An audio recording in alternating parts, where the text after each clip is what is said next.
a assistência social. Isso mesmo, artigos 203 e 204. Seguindo aqui, você sabe que a assistência social,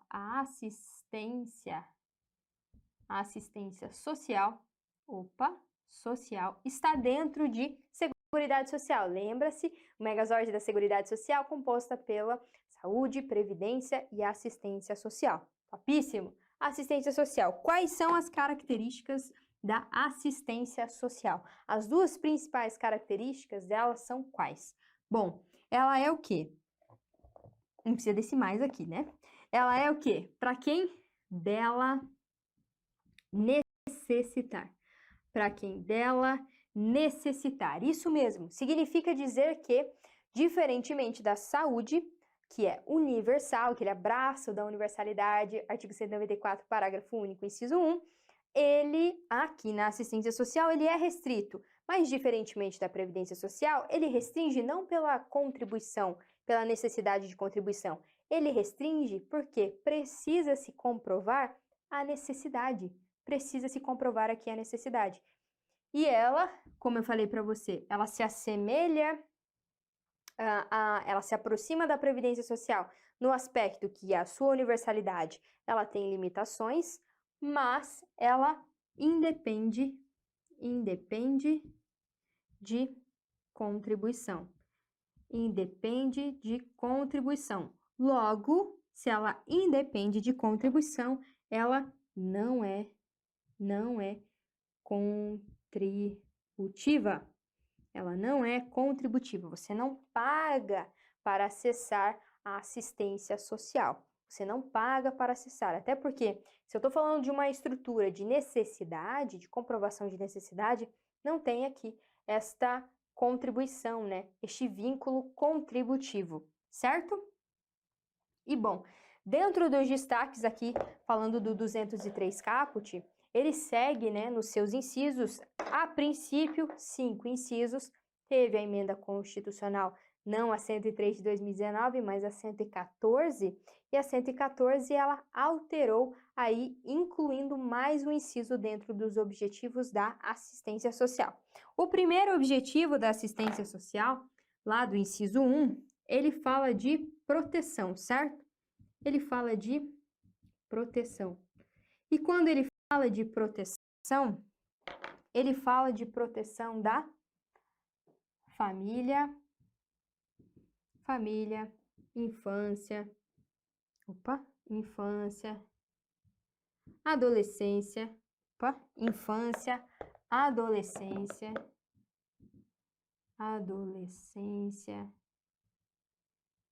velhice, família, infância, adolescência, velhice, ou seja, ele coloca aqui, para além disso, né, a maternidade e maternidade. Por quê? Ele estabelece que aqui serão os objetivos, serão os meus objetivos da assistência social. Então, eu tenho família, infância, adolescência e velhice no requisito proteção. Certo? Quando eu falo destes aqui, eu me refiro a família, infância, adolescência, velhice e maternidade. Quando eu vou para o inciso 2, eu tenho o amparo, eu tenho já aqui, eu tenho amparo ao quê? As crianças e adolescentes carentes, certo? Por que eu coloco amparo carentes aqui? Porque para o C, você lembrar que são crianças, e o A, você se lembrar que são adolescentes. Então, aqui, criança,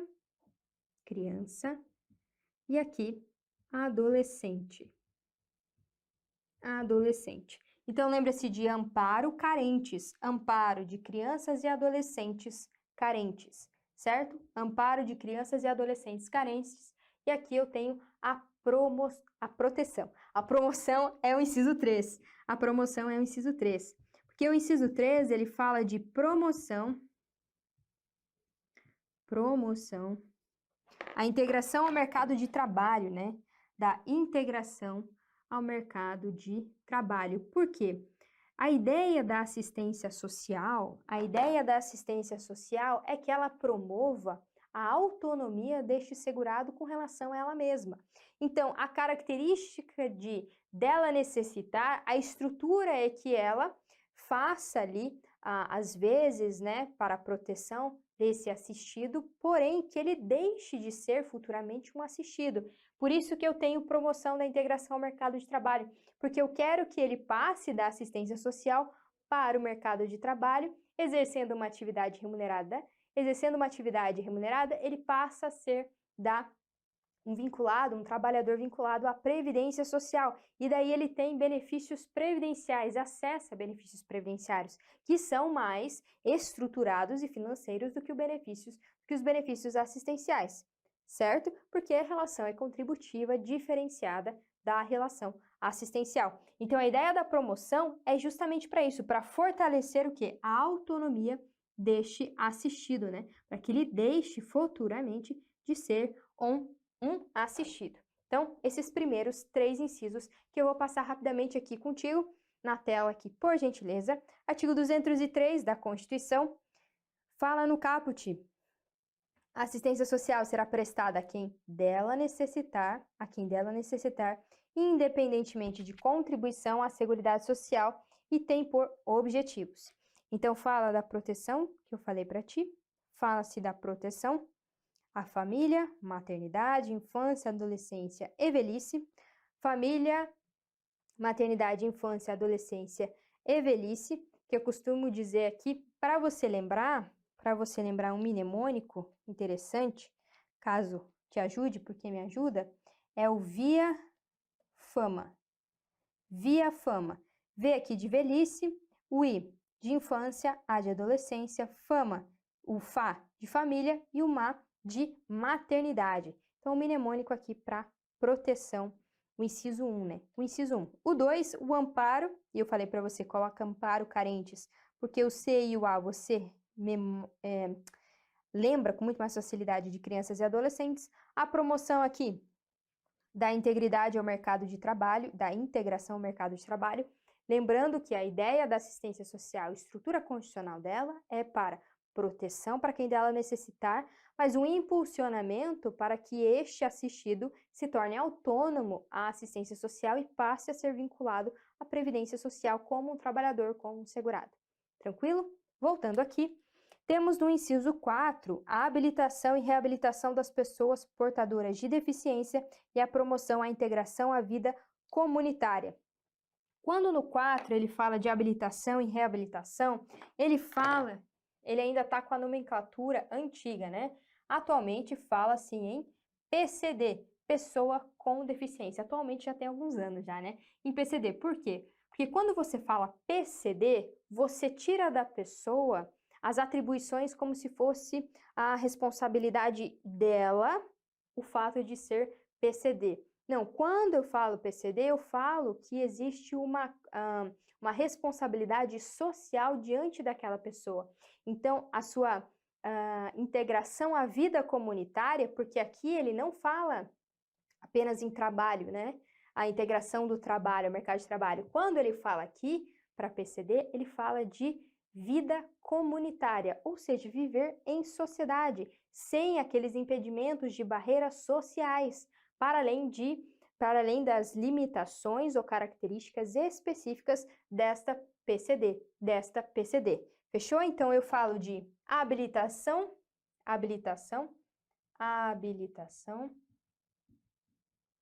e reabilitação,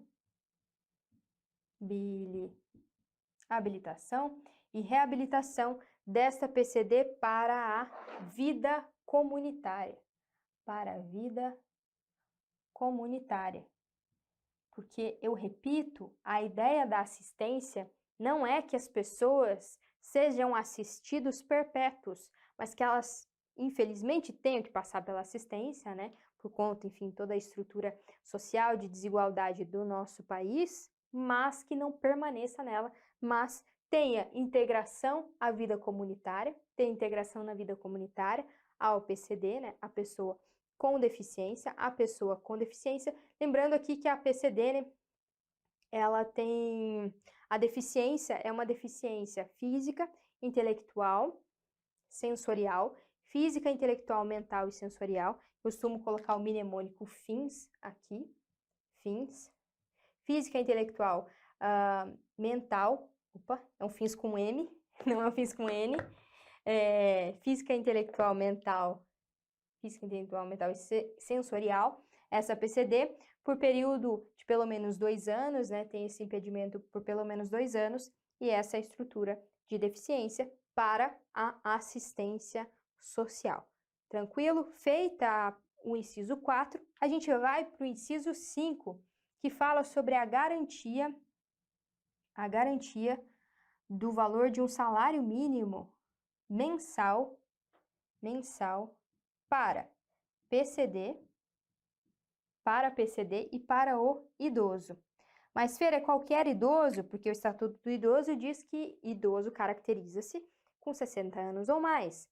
Certo, o Estatuto do Idoso diz isso, né, para a caracterização do idoso. Mas no próprio Estatuto do Idoso, reconhece que este benefício assistencial aqui, ele é do idoso de 65 anos ou mais.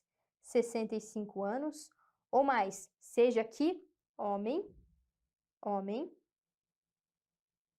ou mulher. Homem ou mulher. Não tem a diferenciação que acontece na Previdência Social. Da regra geral, né, da aposentadoria programada, 65 anos homens, 62 anos mulheres. Aqui não. Tanto homens quanto mulheres, a idade, né, o requisito etário aqui é exatamente o mesmo. E pessoa com deficiência, é o que eu descrevi rapidamente, falei aqui, é aquela que tem um impedimento de longo prazo, né, que caracteriza-se por pelo menos 2 anos, ela tem a deficiência física, intelectual, mental ou sensorial, e vai ter a garantia do valor de um salário mínimo. Certo, Fer? A garantia do valor de um salário mínimo, e se ela não tiver condições de se manter, não tem condições nem de se manter, nem da família manter esta pessoa aqui, a garantia desta pessoa aqui. Essa garantia, ela está prevista, né? O detalhamento dessa garantia do valor de um salário mínimo está prevista na LOAS, Lei Orgânica da Assistência Social. E ele é muito conhecido, esse benefício, por BPC, que é o nome dele. É o benefício de prestação continuada. Benefício de prestação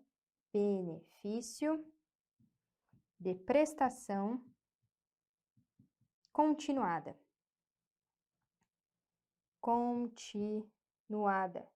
Que na prática muitas pessoas confundem e acham que recebem uma aposentadoria justamente pelo valor ser de um salário mínimo mensal.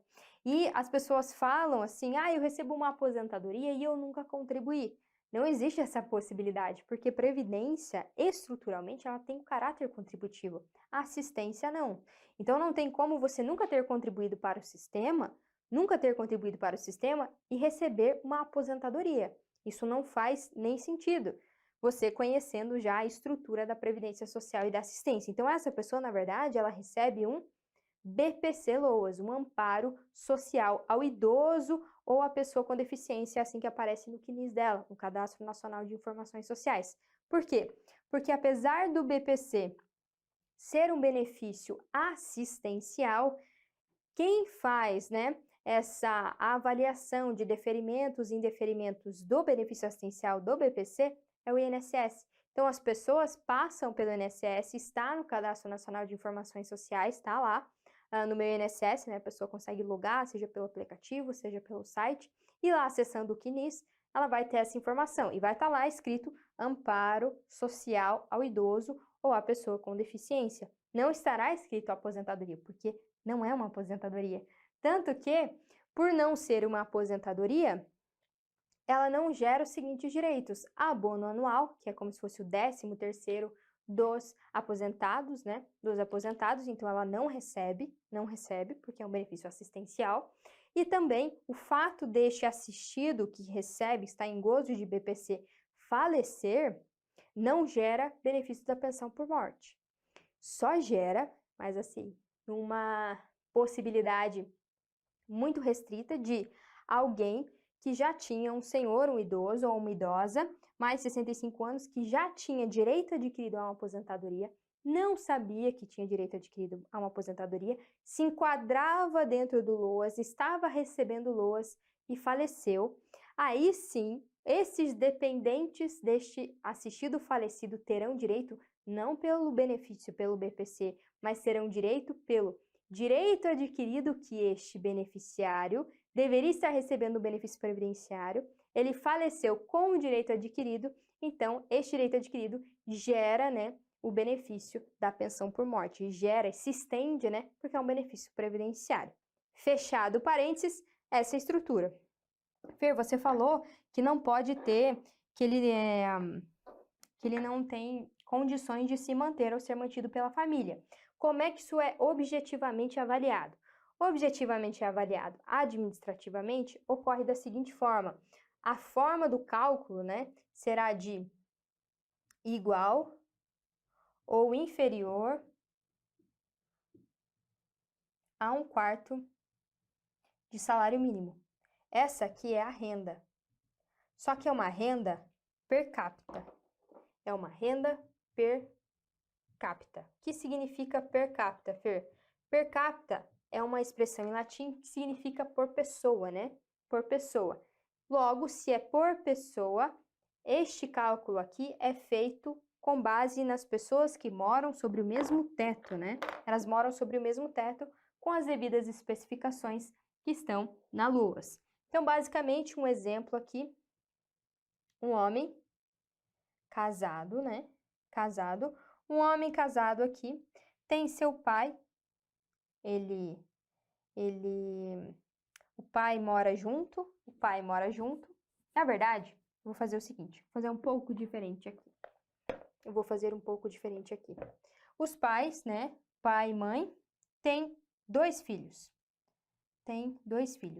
E o filho, e um dos filhos é PCD, e um dos filhos é pessoa com deficiência. Este pai aqui recebe mensalmente o valor de um salário mínimo. Esta mãe, por conta de todos os cuidados que o filho menor, o mais novo, precisa devido à sua característica de PCD, ela não trabalha. Então, ela integralmente se dedica ao lar e também aos filhos, à família. Logo, a renda dessa família é um salário mínimo, certo? Só que a renda per capita é pegar a renda, todas as rendas que são recebidas da família e dividir pela quantidade de pessoas que estão, né, se compõem este núcleo familiar. Aqui, compõe o núcleo familiar 4 pessoas. Logo, um salário mínimo dividido por 4, a renda per capita será de 1/4 de salário mínimo para cada um. Então, eu tenho 1/4 do pai, 1/4 da mãe, 1/4 do filho mais velho e 1/4 do filho mais novo. Visto aqui, como a renda é permitida igual ou inferior a 1/4 salário mínimo, neste caso, eu tenho a renda igual.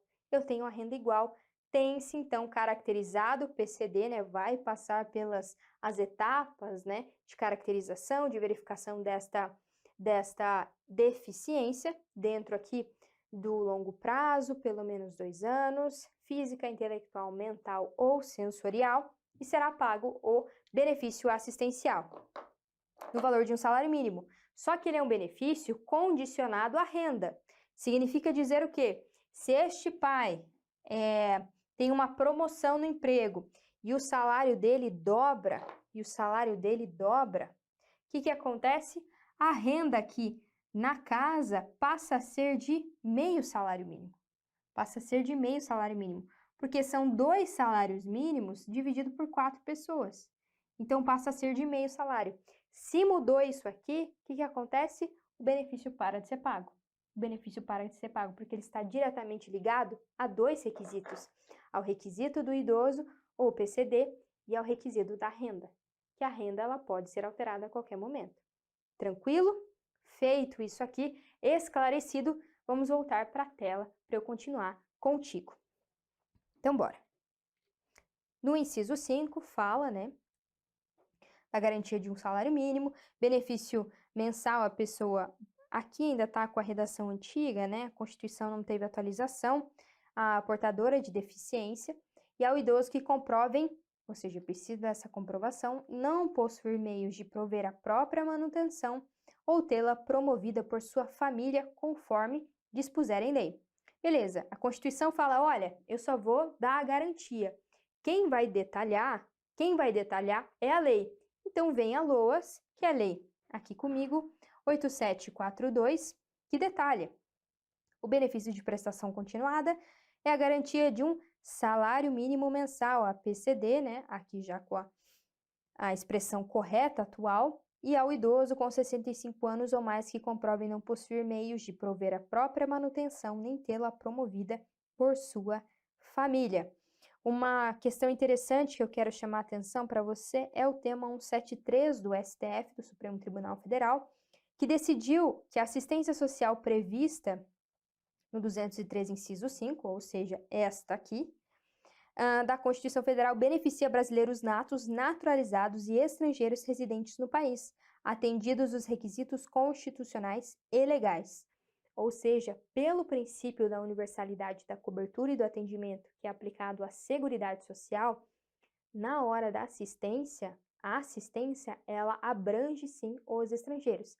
A Previdência também, com as suas especificidades de contribuição, né, se caracterizados ali os segurados, né, como segurado obrigatório ou segurado facultativo, e também a saúde, né, que ela é universal.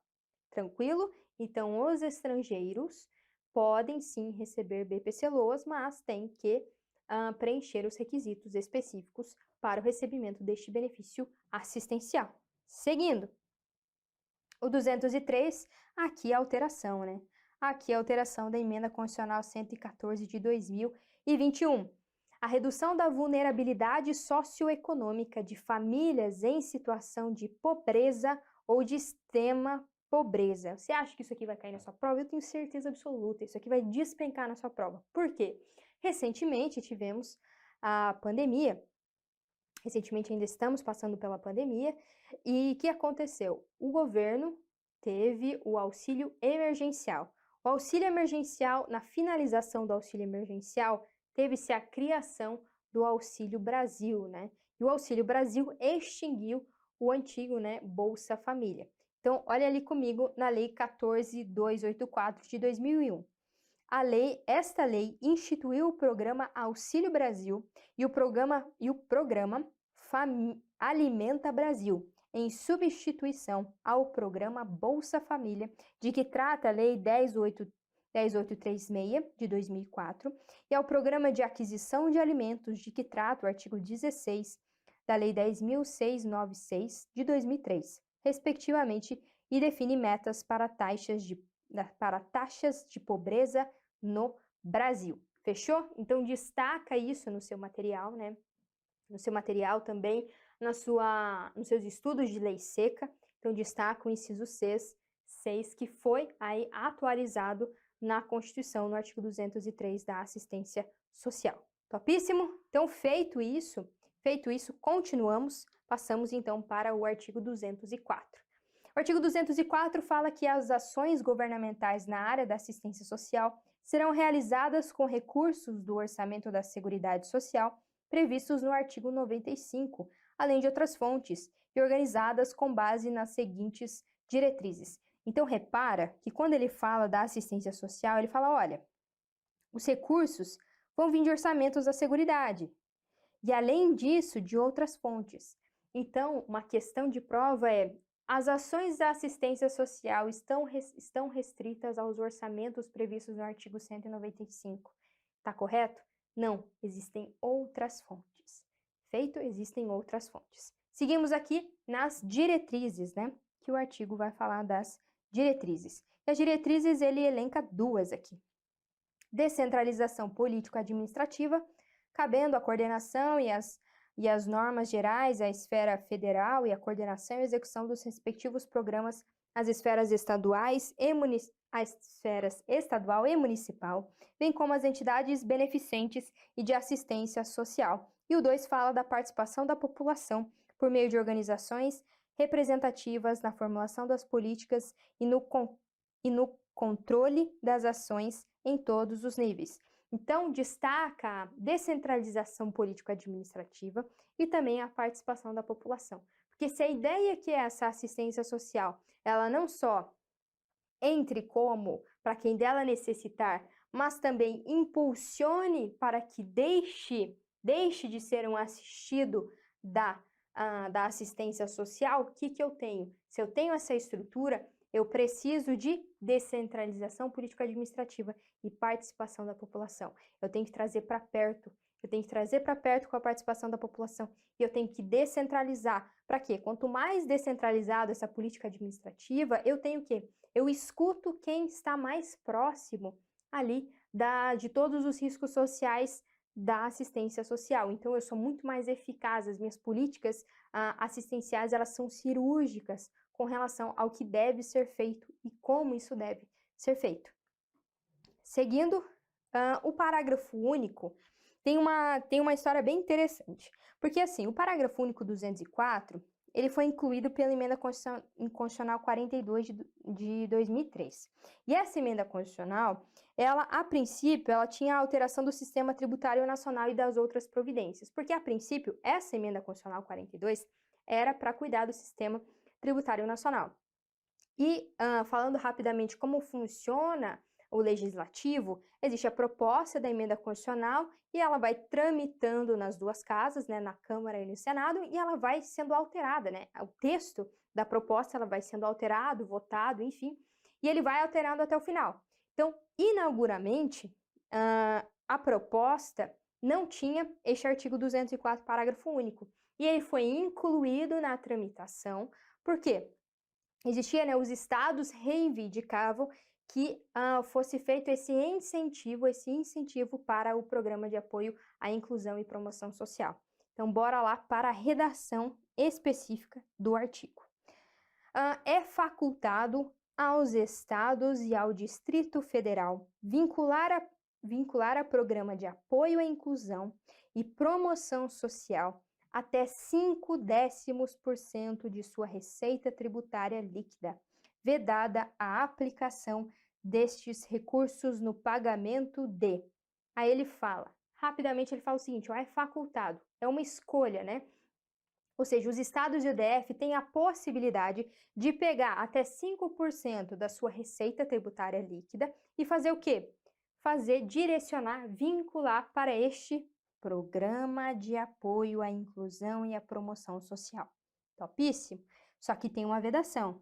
Se você está reservando estes 5%, esses até 5%, você não vai usar esse dinheiro para essas 3 hipóteses aqui.